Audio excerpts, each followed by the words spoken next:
여룹바엘이라고 하는 기드온과 그를 따르는 모든 백성이 일찍이 일어나 하루셈의 곁에 선을 쳤고 미디안의 진영은 그들의 북쪽이요 모레산 앞 골짜기에 있었더라. 여호와께서 기드온에게 이르시되 너를 따르는 백성이 너무 많은즉 내가 그들의 손에 미디안의 사람을 넘겨주지 아니하리니 이는 이스라엘의 나를 거슬러 스스로 자랑하기를 내 손이 나를 구원하였다 할까 함이니라. 이제 너는 백성의 귀에 외쳐 이르기를 누구든지 두려워 떠는 자는 길르앗산을 떠나 돌아가라 하라 하시니 이에 돌아간 백성이 22,000명이요 남은 자가 10,000명이었더라. 여호와께서 또 기드온에게 이르시되 백성이 아직도 많으니 그들을 인도하여 물가로 내려가라. 거기서 내가 너를 위하여 그들을 시험하리라. 내가 누구를 가리켜 내게 이르기를 이 사람이 너와 함께 가리라 하면 그는 너와 함께 갈 것이요 내가 누구를 가리켜 내게 이르기를 이 사람은 너와 함께 가지 말 것이니라 하면 그는 가지 말 것이니라 하시니라. 이에 백성을 인도하여 물가에 내려가매 여호와께서 기드온에게 이르시되 누구든지 개가 핥은 것 같이 혀로 물을 핥는 자들 너는 따로 세우고 또 누구든지 무릎을 꿇고 마시는 자들도 그와 같이 하라 하시더라. 손으로 훔켜 입에 대고 핥는 자의 수는 300명이요 그 외의 백성은 다 무릎을 꿇고 물을 마신지라. 여호와께서 기드온에게 이르시되 내가 이 물을 핥아먹은 300명으로 너희를 구원하며 미디안을 내 손에 넘겨주리니 남은 백성들은 각각 자기의 처소로 돌아갈 것이니라 하시니 이에 백성이 양식과 나팔을 손에 든지라. 기드온이 이스라엘을 모든 백성을 각각 그의 장막으로 돌려보내고 그 300명은 머물게 하니라. 미디안 진영은 그 아래 골짜기 가운데에 있었더라. 아멘. 제자리에 앉아주시기 바랍니다.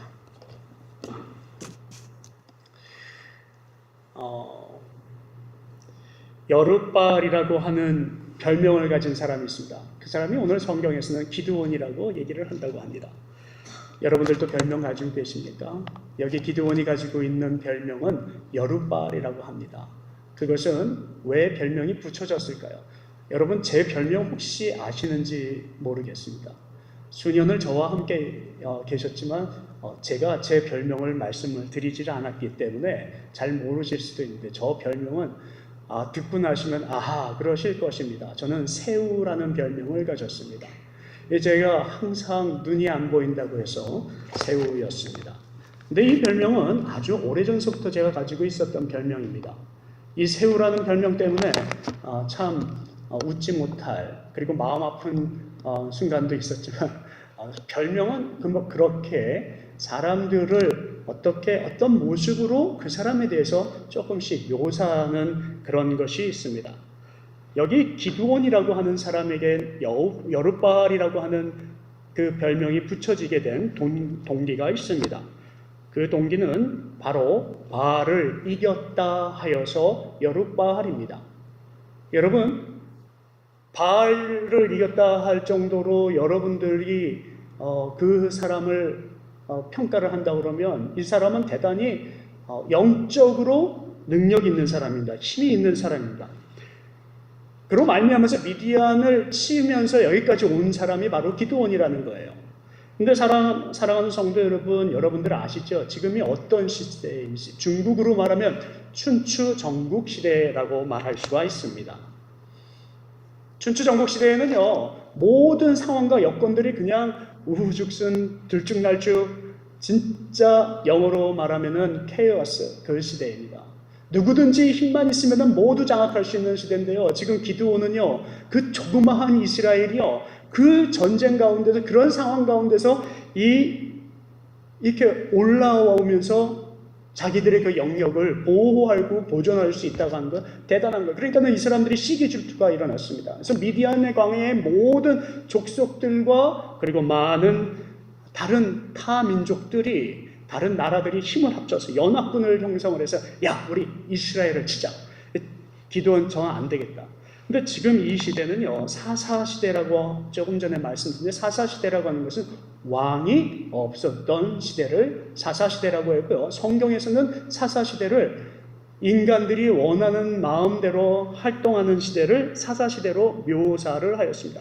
근데 이 전에는요, 여호수아가 있었어요. 여호수아는요, 이스라엘 백성을 가나안으로 인도한 마지막 왕이 리더였잖아요. 모세 다음으로. 그런데 이 여호수아는 그 후계자를 세우지 아니하였습니다. 아니, 세우지를 아니한 게 아니라 못 세웠다라고 생각할 수도 있습니다. 왜냐하면요, 이스라엘 백성들이 워낙에 튼튼한 그런 힘을 가지고선 가나안에서 자기들이 뿌리를 내리고 있었기 때문에 감히 그 좋은 시절에서 하나님을 열심히 찾고 자기의 능력을 배양하고자 하는 그런 젊은이들이 없었던 것입니다. 너무 좋은 것들과 그리고 많은 하나님의 은혜를 체험하고 있던 그런 이스라엘 백성들이 40년 동안의 고통과 힘들었던 거 그 다 잊어버렸어요. 자기들이 어떻게 가나안까지 들어왔는지를 다 잊어버렸다는 거예요. 그래서 여호수아는 자기 후계를 세울 사람을 찾지를 못하여서 아마도 세우지 못하였을 것입니다. 그러다 보니까 이 사사 시대에서요, 이스라엘 백성도 지금 하나님을 멀리하고요, 자기들의 능력이 모두인 것을 자랑하며 살고 있었습니다. 이게 어디서 많이 듣던 스토리 아닌가요? 우리들의 인생이고 우리들의 삶 아닐까요? 잘 되면 하나님 별로 못 찾게 됩니다. 근데 하나님 정말로 우리 감사한 거는 우리가 인생에서 많은 것을 찾지 못하고 갖지 못하게 되면 하나님 앞에 엎드리게 돼요. 그리고 간절하게 기도하게 돼요. 그 시대가 바로 우리들의 영적 사사 시대일 줄로 생각이 됩니다. 그래서 하나님은요, 이 전쟁을 일으키셔야겠다라고 생각을 하였습니다. 그래서 이 싸움은 하나님의 보호하심과 그리고 하나님의 전지전능하신 창조하심과 인도하심과 그리고 조금 전에 말씀드린 대로 하나님이 어떻게 보호하셨는지를 말해주는 그 이유로 하나님은 전쟁을 일으켜야 됐다고 합니다.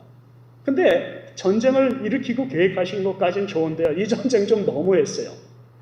여러분들 한번 보세요. 13만 5천이라고 하는 사람과 3만 5천이라고 하는 군인들을 다 이스라엘 백성들을 모아놨더니 연합군 13만 5천하고는 전쟁이 세상 말로 말하면은 잽이 안 되는 전쟁을 하는 겁니다.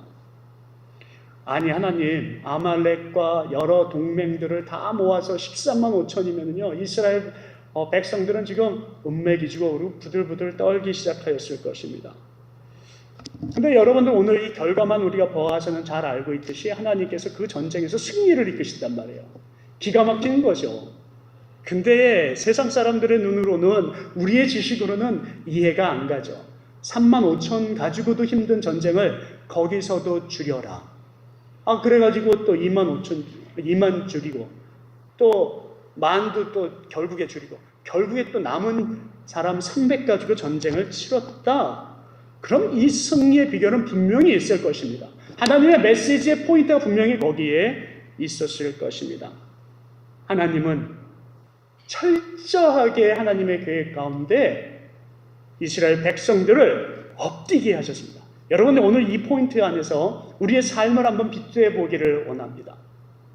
사랑하는 성도 여러분, 오늘 여러분들 엎드리셨습니까? 사랑하는 성도 여러분, 오늘 하나님의 의지하는 믿음을 다시 회복하셨습니까? 오직 하나님께만 인정받기 위해서 내가 살기를 작정하는 것을, that was a message for that. 하나님의 메시지는 거기에 있었던 것입니다.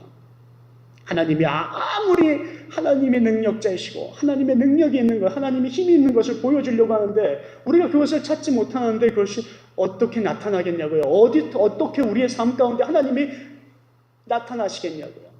하나님은 오늘 이 싸움을 그래서 일으키십니다. 오늘 본문 말씀을 보면은요, 1절에 보면은 그러잖아요. 싸우고자 하는 입을 다시 이제 하나님이 모으시는 거예요. 그래서 나팔을 불었더니 그 나팔 소리를 듣고선 사람들이 모이기 시작해요. 신기해요. 안 싸울 것 같은데 그래도 모이는 사람이 있었네요. 사람들이 에이, 하나님이 계실 거야. 하나님이 하실 거야. 가서 싸우자. 어쩌면 우리가 상상하지 않았던 사람들이 많이 모여들 거야. 하고선 그래도 기대 반, 불확신 반, 불신과 확신이 두 개 반반 가지고 사람들이 모였을 것입니다. 그런 기대와 그리고 어떤 불안한 마음이, 두려움이 모여서 딱 모아보니까는 3만 5천밖에 안 됩니다. 이건 턱도 없는 사람들이 모인 거예요. 근데 한번 보세요. 2절 상반절에 보면 2절에 보면 여호와께서 기드온에게 이르시되 나를 쫓은 백성이 너무 많아서 내가 그들 손에 미디안 사람들을 붙이지 아니하려. 아니 하나님 3만 5천만 모여도 되는 전쟁이 아니에요 하나님. 그런데 여기에다가 뭐라고 말씀하셔요? 야 너무 많아. 그래서 계속해서 뭐라고 그러냐면요, 이스라엘이 나를 거스려서 자긍하기를 내 손이 나를 구원하였다 할까며 너희들 아직 너희들의 스스로 것을 버리질 못하였기 때문에 자만이 남아있어서 나의 능력과 너희들이 나를 의지하는 마음이 안 남을 것 같아. 그러니까 내가 빼는 거야. 다 필요 없어. 너희들의 능력으로 할 이유가 없어. 그래서 오늘 이 전쟁이 스토리가 시작이 되는 거예요. 다 같이 3만 5천이 13만 5천하고 싸웠더라. 그래서 죽었든지 전멸하든지 아니면 승리하든지 간에 그렇다면 하나님의 능력은 거기서 스토리가 진행이 되지 않을 것입니다. 근데 하나님께서 아까도 말씀드렸듯이 계획하신 이 전쟁을 통하여서 계획하시고 목적이 있었습니다. 이것은 하나님만이 구원자이신 것을 보이기 위하였기 때문에 하나님은 그 전쟁 가운데 오늘 여호수아와 그리고 이스라엘 백성들이 지금까지 해왔던 그 하나님의 능력을 찾던 그 마음들을 회복시키고자 오늘 여기서 다시 계획을 세우십니다. 기드온하고 이스라엘 백성들은 아까도 기대 반, 불신 반이라고 했습니다. 그러니까는 모였을 때는요, 야, 우리가 기대하지 않았던 어떤 창과 칼, 물자들이 아마 왕창 있을 거야. 대포, 미사일, 이런 것들이 있었을 거야. 아니면 우리를 도와줄 군인들이 아마 올 거야. 동맹국이 올 거야. 아니면 우리가 모였는데 최소한 반 정도 싸울 사람들은 모였을 거야. 8만 정도 모이겠지 하고 모인 거예요. 어떤 기대를 하고요? 총과 칼, 숫자로 능히 이길, 자기들의 능으로 이길 수 있는 것을 기대하고 모였는데 하나님께서는 그게 아니라는 것입니다. 하나님의 영광을 드러내기에는, 하나님을 의지하는 마음을 찾기에는, 회복하기에는 아직도 부족하였던 것입니다. 그래서 하나님은 두 번째로 이 전쟁을 통해서 하나님의 영광, 하나님께 의지하는 마음을 회복시키고자 그렇게밖에 할 수 없게끔 사람을 죽이는 겁니다. 감원 정책을 썼어요. 여러분, 감원당했다 그러면 기분 어떠세요? 요즘에는 50세 정도 되면 일자리가 없잖아요. 열심히 일했는데 감원당하면 마음이 많이 힘듭니다. 가족은 어떻게 먹여 살리나? 여러 가지 생각합니다. 여러분, 하나님이요, 여러분들께서 하나님, 그래도 이번에는 제가 선수로 뛰겠습니다. 근데 잘렸어요. 하나님의 나라를 위해서 달리기를 하고 하나님의 나라를 위해서 올림픽처럼 창 던지기를 하고 그래서 나라를 대표하는 팀으로 자원을 했는데 잘렸어요. 기분이 어떻겠냐고요. 너보다 위대한 사람이만 너는 아직 아니야. 못됐어. 아직도 모자라. 준비가 덜 됐구나. 준비하고 와 해가지고 감원되었다고 생각해요. 하나님은 오늘 이 자리에 감원을 시켰는데요. 많은 사람들은 오늘 구절을 보니까 그냥 신나서 간 것 같아요. 하나님의 능력이 더 의지하는 마음이 정말로 안타까운 마음이, 하나님이 보낸다 하더라도 하나님 제가 끝까지 남아서 하나님 앞에 갈게요라고 하는 마음이 아니라 하나님이 야 감원할 거야 그랬더니 신나서 웃으면서 돌아가는 우리들의 모습이 보면 야 잘됐어 거기 나갔다가 죽었을 거야. 라는 생각으로 살았다면, 아니면은 두려워서 떨고 있는데 하나님께서 야, 지금 감원 정책이니까 좀 줄일게. 2만 명 돌아가고 또 돌아가고 300명만 남길 거야 라는 하나님의 음성이 자기들에게 들렸다면, 야, 참 좋다, 잘 됐다, 그리고 돌아갈 것입니까? 두려워하던 참인데 잘 됐다 하고 돌아가실 것입니까? 근데 많은 사람들이 그렇게 돌아갔다고 하는 것입니다. 거기에 많은 포인트가 있습니다. 사랑하는 성도 여러분, 왜 하나님은 이렇게 줄였을까요? 상식적으로 아는, 우리가 많은 시간을 통하여서 이 이야기를 들었습니다. 묵상했습니다. 그런데 오늘 다시 한번 여러분들 가슴 속에 하나님이 왜 지금 우리의 삶 가운데 내가 지금 모든 것을 취하고자 하는데, 내 것을 놓기 싫어하는데, 나 지금 삶에 있는 부분에 있어서 많은 것을 잃었는데 그것까지 다 놓으라고 하는, 왜 그러셨는지 한번 보세요. 하나님은 먼저 하나님의 나라와의 의와 정의를 위해서 뭉치는 모든 사람들, 두려워하는 사람들은 보냈습니다. 하나님의 의와 하나님의 능력을 나타냄에 있어서 정말로 힘이 있고 자기의 사명감을 가지고 있는 그 사람들은 남기셨다라고 하고, 다른 사람들은 다 돌려보냈습니다. 조금이라도 두려워하는 마음, 3절을 보겠습니다. 하나님은 이렇게 해서 두려워하는 모든 떠는 자, 보면은 누구든지 두려워 떠는 자, 여기 지금 스크린에 떠 있는 대로 누구든지 두려워 떠는 자, 이 사람들은 다 돌려보냈다라고 하는 것입니다. 여러분, 두려우세요? 진리를 세상 사람들하고 아주 작은 소리로나마 하나님의 진리를 쉐어링 하는데 두려우세요? 창피하세요? 미국 같으면 식당에서 기도하는 것도 아이들은 힘들어할 때도 있습니다. 믿음이 자라지 않으면. 하나님의 복음은 그런 것이 아니라, 하나님의 복음, 하나님의 능력은 우리의 삶 가운데서 두려움에 떨면서 지켜야 되는 것이 아니라 우리의 모두 전부인 것이었습니다. 가장 큰 가치를 가지고 두려워하는 자는 하나님은 쓰지 않으신다고 하는 것입니다.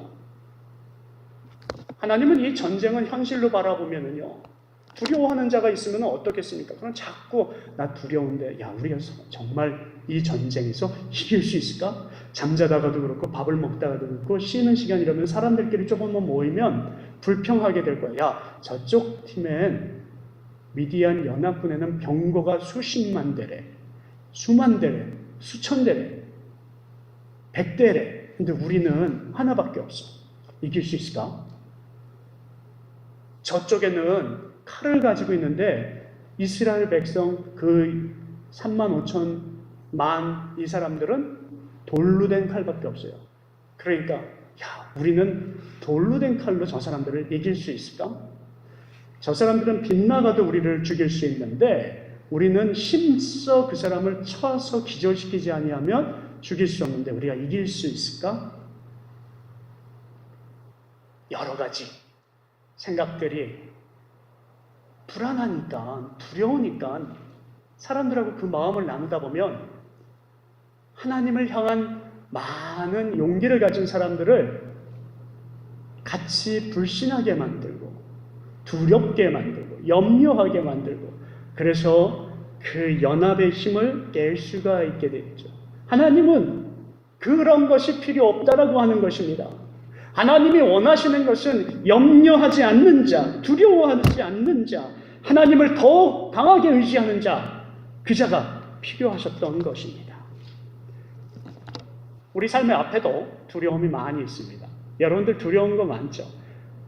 우리 한국은 북한하고 지금 전쟁 때문에 두려움에 떨고 있습니다. 베트남은 중국하고 전쟁 때문에 두려움에 떨고 있습니다.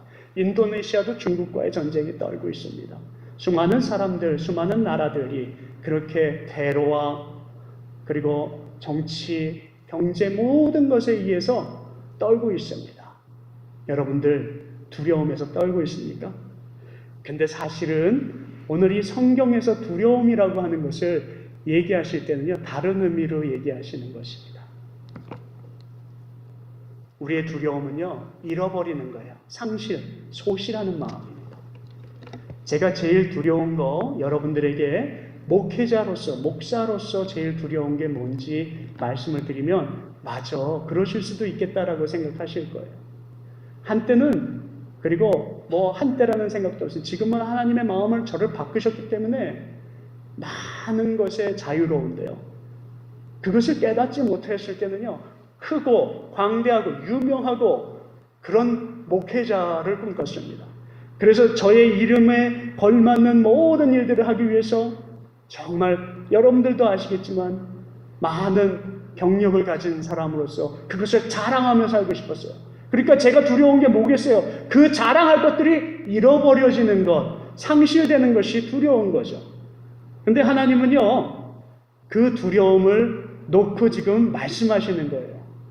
이 전쟁은요, 우리에게 삶 가운데 있는, 여러분들이 두려운 게 학생들이 두려운 게 뭘까요? 성적이 나빠서 창피해질까봐, 내 레퓨테이션이 떨어질까봐, 주변 사람들에게, 엄마에게, 형아에게, 또 이 많은 친구들에게 창피함을 당할까봐. 기껏 여기까지 왔는데, 우리 청년들, 제가 코스타에 가면은 진짜 수백, 수천의 아이들을 만나는 똑같은 얘기입니다. 바로 몇 주 전에도 그 얘기 똑같이 듣고 왔어요.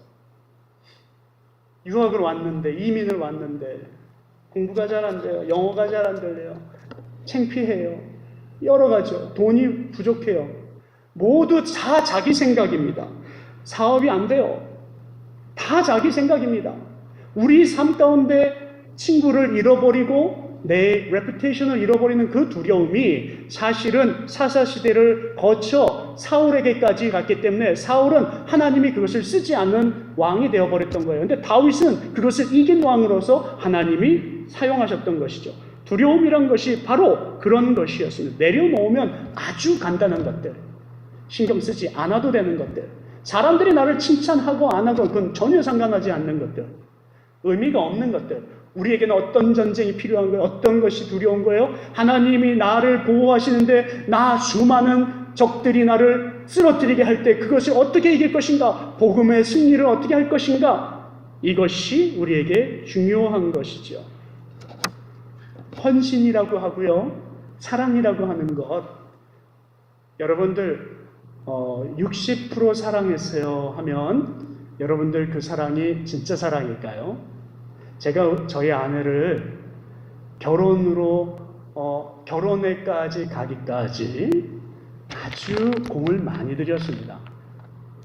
제가 퀴즈 하나 드릴게요. 제가 우리 아내를 정말로 저의 아내로 맞이하기 위해서 1%만 사랑했을까요? 20%만 사랑하는 모습을 주었을까요? 30%만 사랑하는 모습을 주었을까요? 그거는 사랑이 아니죠. 사랑했다라고 하는 것은 100% 내 마음이 전달되어질 때 사랑입니다. 하나님이 나를 사랑하신 것은 5%만 사랑하셔서 구원하신 게 아니라 50%를 사랑하셔서 구원하신 것이 아니라 100%를 사랑하셔서 구원하신 것입니다. 수많은 사람들이 저에게 그렇게 얘기해요. 왜 거기 있냐고요. 임 목사 왜 거기 있어? 맨날 듣는 얘기예요. 우리의 인생에 있어서요, 그것도 교만이고 그것도 자랑이고요. 사랑하는 사람들이 우리 안에 있는 것을 다 주고 나눠주고 헌신하고 해도요, 그것이 100%가 될 때까지 우리가 하나님이 나를 사용하셔서 그 전쟁에서 승리하게 만든 300명 안에 들어갈 때까지 우리가 오늘도 하나님 안에서 각고의 노력으로 좋은 무기도 필요 없습니다. 사람의 숫자도 필요 없습니다. 그러나 중요한 것은 우리의 절제력, 하나님만 사랑하겠다, 다른 것은 내가 자유하겠다 하는 마음, 두려움, 이거 빼어낼 수 있는 것, 이거가 필요한 것입니다. 요한계시록에 이런 말씀이 있습니다. 요한계시록 여러분들 한번 읽어볼까요? 21장 8절의 말씀인데요, 빨간 글씨로 되어 있는 것을 초점으로 하여서 스크린 나와 있는 건 한 목소리로 읽습니다. 그러나 두려워하는 자들과 믿지 아니하는 자들과 흉악한 자들과 살인하는 자들과 음행하는 자들과 점순가들과 우상 숭배하는 자들과 거짓하는 모든 자들은 불과 유황으로 타는 못에 던져질 것이라. 이렇게 말씀하십니다. 근데 제일 첫 번째, 두려워하는 자들. 아니, 원어로 보면 the fear one. 뭐에 두려워하는 것인가? 그래서 잠언에서 한번 제가 찾아봤거든요. 두려워하는 것은 잠언에서 1장에서는 뭐라고 표현을 하고 있냐면요. 하나님을 경외하지 않는 자를 the fear one이라고 했고, 원어에서는 그것이 두려워하는 자라고 나와 있습니다. 그러니까 사랑하는 성도 여러분, 하나님의 지식이 어디에 있냐면요, 하나님을 경외하는 데 있다고 그랬잖아요. 그러니까 그것은 다시 말씀드리면 하나님을 경외하는 자, 우리 하나님을 아는 지식, 내가 두려워하지 않는 것, 이것이 하나님께 가는 거예요. 오늘 우리가 하나님하고 같이 있지 아니하고 하나님을 경외하지 않을 때는 우리의 삶 가운데 두려움이 있습니다. 우리의 목적은 어디 있어요? 그러니까 이 전쟁의 목적은 어디 있어요? 세상 사람들과 전쟁하는 목적은 어디 있어요? 이것은 하나님의 사랑을 체험하고 믿고 의지하고 따라가고 경외하며 하나님 앞에 엎드리는 데 있다라고 하는 것입니다. 근데 이것이 분명히 죄예요. 그래서 하나님은 두려워하는 것, 나를 경외하지 않는 것, 나보다 다른 것을 믿는 것을 심판하시겠다라고 하시는 것입니다. 사랑하는 성도 여러분, 염려와 좌절이 우리의 삶을 다 바꿔놓을 수는 없을 텐데요. 그래서 여러분들 기드온과 300명처럼 끝까지 남았으면 좋겠습니다. 동요하지 않았으면 좋겠습니다. 올림픽에서도요, 활 같은 거 이번에 많은 뉴스거리가 되고 골프도 그랬는데요. 진고 한 번 실수했다고, 태권도도 마찬가지고 사격도 마찬가지고 한 번 실수했다고, 아니면 계속 지고 있다고 거기서 손 놓은 사람들은 끝났습니다. 그런데 끝까지 가는 거예요. 펜싱도 그런 역사가 있었죠. 이건 우리 한국 사람들의 스토리만 있지만 수많은 스토리들이 그렇습니다. 동요하지 말아야 합니다. 내 목적은 경기하는 것이지 지는 것이고 실수하고 낙심하고 염려하는 것이 있지 않는 거예요. 그래서 나를 좌절해서 내 자신을 통제할 수 있고 내 삶의 목적, 이 싸움의 목적은 하나님의 능력을 보기 위함이니까 내 정욕을 내려놓는다는 것, 이것이 철저하다면 우리의 전쟁 가운데 우리가 승리할 줄로 믿습니다. 4절을 보면은 하나님이 아직도 군사가 많다고 하셔가지고 줄여요. 근데요, 물가루 가라 그러고요, 그리고 물을 먹이라고 합니다. 많은 사람들이 지금 목말랐으니까는 전쟁하기 전에 물 먹게 하시나 보다 하고 마지막 기회일 수 있어, 죽기 전에라도 먹어야지, 그래서 막 개걸스럽게 먹었을 것입니다. 어떤 사람은, 저 같은 사람 분명히 그랬을 것 같아요. 저는 준비성이 좀 철저해가지고요, 많은 또 캠핑 같은 거를 가본 사람이기 때문에 분명히 저 같은 사람이라면 뒤에다가 물주머니 같은 거는 분명히 있어요. 거기다가 물도 채웠을 거예요. 먹기 전에 싸우면서 먹어야지, 물도 채웠을 거예요. 근데 하나님이 거기에 있는 사람들 가운데 개걸스럽게 먹고 막 엎드려서 이 좋은 기회를 다시 한번 놓치지 않기 위해서 먹는 그런 사람들은 다 돌아가게 했어요. 하나님이 거기에 돌아가게 하라고 그랬어요. 그런데 앉아가지고 손을 이렇게 들어서 이렇게 밖을 바라보면서 물을 먹는 사람, 핥아먹는다는 것은 그런 뜻이 있잖아요. 경계하는 거예요. 자기의 목적의식을 아는 사람, 하나님을 위해서 내가 전쟁해야 되는 사람이라는 그 목적의식을 아는 사람, 그 사람을 모았더니 300이었습니다. 여러분들의 사명감 있지 않으셔야 합니다. 여러분들의 모든 것은, 하나님이 주신 모든 은혜는 그 사명감 때문에 주셨습니다. 사명감이 돈이 많거나 적거나, 나이가 많거나 적거나 하나도 변함이 없습니다. 전쟁에는 사람 수가 많거나 환경이 좋거나 여건이 좋거나 아니면은 13만 5천을 300과 싸워서 이길 수 있는 열악한 환경이 있거나 똑같습니다. 왜요? 그 전쟁은 하나님이 하시는 거기 때문입니다. 하나님이 그 전쟁에서 2만도 죽이고 20만도 죽이고 10만도 죽이고 결국에 지치지 않는 300명이 그거 다 죽이려니까 얼마나 힘들었겠어요. 그런데 끝까지 싸웠어요. 사명감이 투철하니까. 우리의 전쟁이 바로 그런 전쟁입니다. 절제력과 사명감, 통제력, 여러분들 삶 가운데 하나님을 믿는 그 의지하는 가운데 여러분들이 맛보실 수 있기를 바랍니다. 이것이 하나님의 능력입니다. 그 능력 보라고 오늘도 이 전쟁을 저희들에게 보여주신 줄로 믿습니다. 사랑하는 성도 여러분, 세상으로 또다시 파송합니다. 저는 그런 생각을 합니다. 이 성전에 사람이 많건 적든 행복한 하나님의 음성이 날마다 나를 통제하게 만들고 나를 절제하게 만들고 하나님 앞에 무릎을 꿇고 사명감이 소실되지 않도록 만드는데 얼마나 감사한지요. 세상 사람들 모두에게 그 사랑이 전해지도록 사는 것이 우리의 파송의 조건이죠. 한 주간을 여러분들 또다시 세상에 파송합니다. 우리 한번 다 같이 일어나실까요? 하나님의 능력이 여러분들 삶 가운데 나타나기를 원합니다. 우리 잠깐 기도합니다. 하나님, 어떻게 저희 삶 가운데 나타나실 거예요? 하나님, 보여주세요. 우리 함께 찬양 들으면서 우리 한번 기도해 볼까요? 피아노 반주에 맞춰서 하나님의 능력, 그 영광 위에서 여러분들 내가 어떻게 하면 내 것을 모두 다 내려놓을까? 하나님만 나타내올까? 조용히 한번 기도하시기 바랍니다.